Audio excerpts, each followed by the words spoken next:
Each day we walk through a landscape of engineering achievements.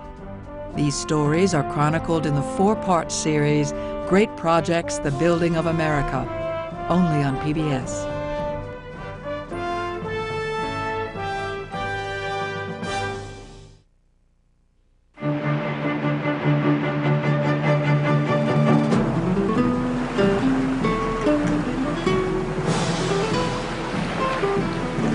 The Colorado River was a treacherous and dangerous river, and the only way to control it was to put a dam in there and stop it from running wild.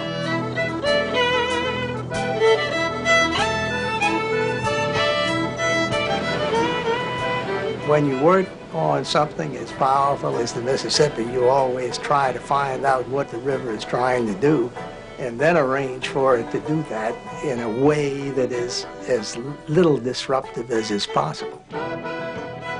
The principal difference between the Mississippi and the Colorado rivers is that in the case of the Mississippi, the challenge was to keep water off the land. In the case of the Colorado, the challenge was to put water on the land. In the early 20th century, engineers took on 2 mighty rivers. What they accomplished altered forever the way America built great public works.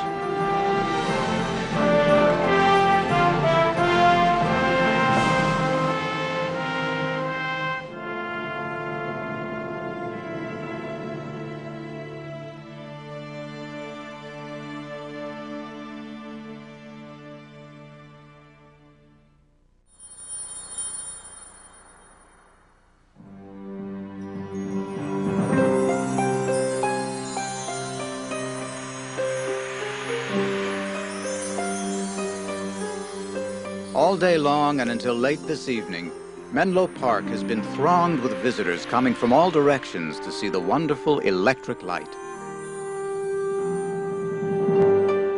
In the laboratory, the throngs practically took possession of everything in their eager curiosity to learn all about the great invention. Its superiority to gas is so apparent that everyone is struck with admiration. To celebrate the success, Edison's assistants at the far end of the laboratory had composed their own version of the too familiar melody. I am the wizard of electric light, and a wide-awake wizard too. I see you're very bright, and appreciate the might of what I daily do. Quadruplex telegraph, or funny phonograph, it's all the same to me. With ideas I evolve, and the problems that I solve, I am never stumped, you see. What never? We learned in elementary school that Thomas Edison invented incandescent light. What we never learned was how we all got electric light afterwards. Essentially, how America got wired.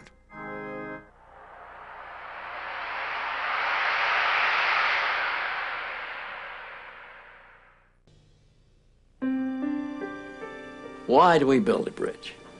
What motivates the building of a bridge? For me, it all started when I was an 8-year-old boy at home in Newark, New Jersey. My father promised to give me $5, which is a tremendous amount in those days, if I would build a bridge from my Meccano set. And that set my course, and from then on, my following that star.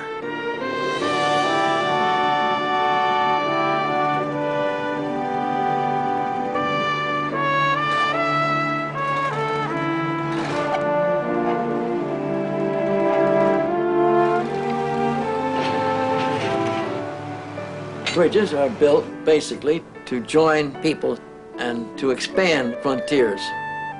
But the great bridges are great achievements of art. Mr. Aumann found in New York the perfect setting for his artistic expression, where his works could span masses of land, but be written across the sky.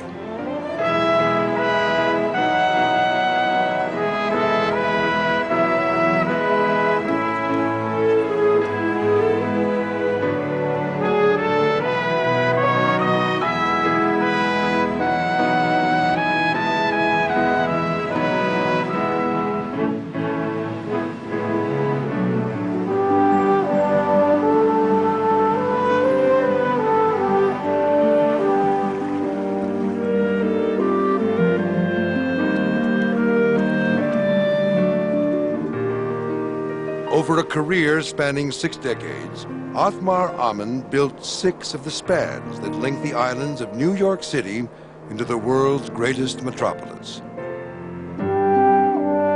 When he first arrived in 1904, his talent caught the eye of Gustav Lindenthal, the nation's leading bridge engineer.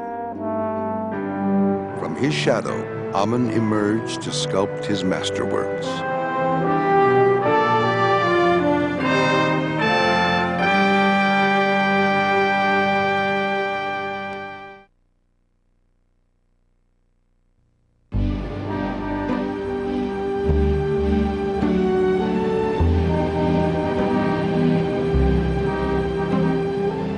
I've spent a lot of time, as have most people in Greater Boston, on the Central Artery. What I have to do to maintain my sanity is I carry little tapes. I play Andrea Bocelli and I sing along with him.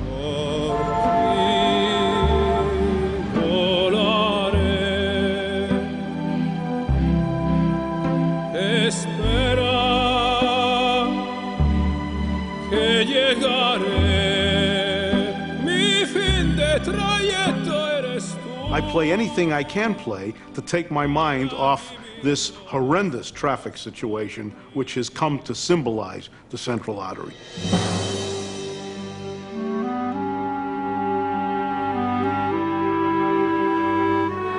Engineers of the 1950s called it a futuristic skyway that would eliminate traffic problems in downtown Boston. And for a while, they were right.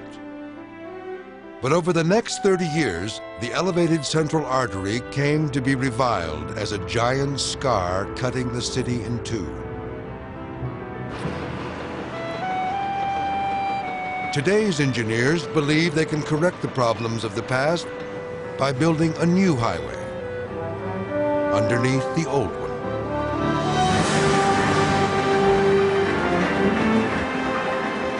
The Big Dig. One of the largest and most ambitious construction projects of all time.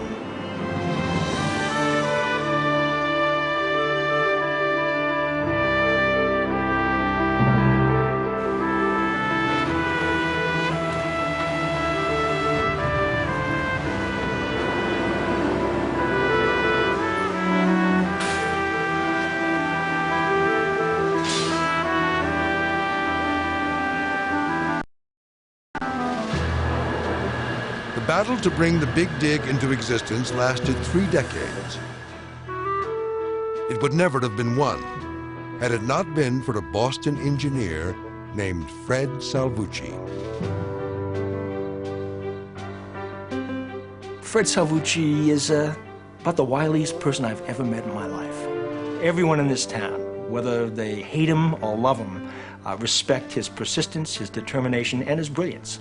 This project is essential to our economy and a viable transportation system in the region. Fred Salvucci did an artful balancing act in having the highway lobby and the public transit lobby and the environmental community all on his side. He's just a part Machiavelli, part hard-working, determined public servant.